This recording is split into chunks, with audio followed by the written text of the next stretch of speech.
दोस्तों नमस्कार, कैसे हैं आप लोग। आशा करते हैं स्वस्थ होंगे, मस्त होंगे, अच्छे होंगे, अपने अपने काम में व्यस्त होंगे।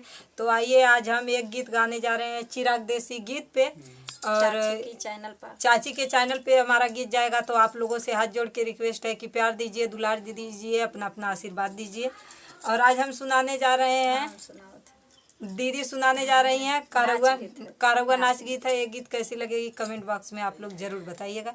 चलिए यहीं पे अपने गीत के साथ आगे बढ़ते हैं। जाई से सड़किया पर गरदा उड़े रे नाना दी, अरे गरदा उड़े रे नाना दी, ओई से जियरा जुड़ेला हमार छोटी रे नाना दी, अरे ओई से जियरा उड़ेला हमार छोटी रे नाना दी।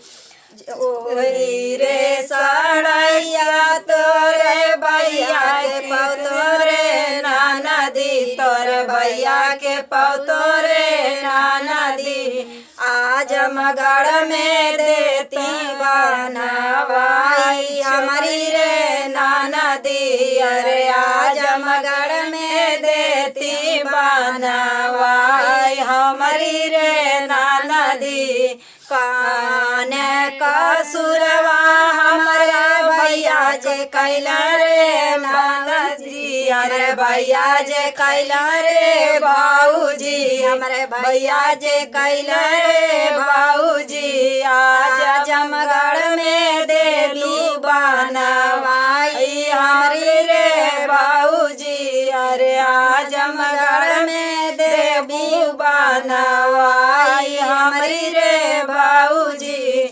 गले का हारौआ बंद किया धैलो रे नाना दी, बंद किया धैलो रे नाना दी, ओही खातिर देव बनवाई हमारी रे नाना दी, ओही खातिर देव बनवाई हमारी रे नाना दी।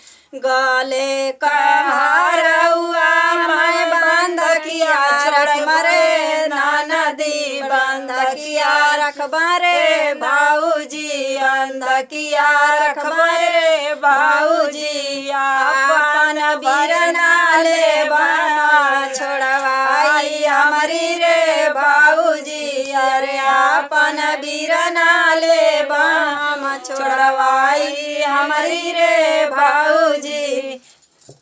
गीत कैसी लगी दोस्तों कमेंट बॉक्स में आप लोग जरूर बताइएगा। देख ला मेरे भैया बंधक रखे जाती है, अच्छा काम करत ही। अब इनके लोगन जे के 100 नंबर भेजे को कमेंट में बतावा, अब इनके जेल में भेजवा दें।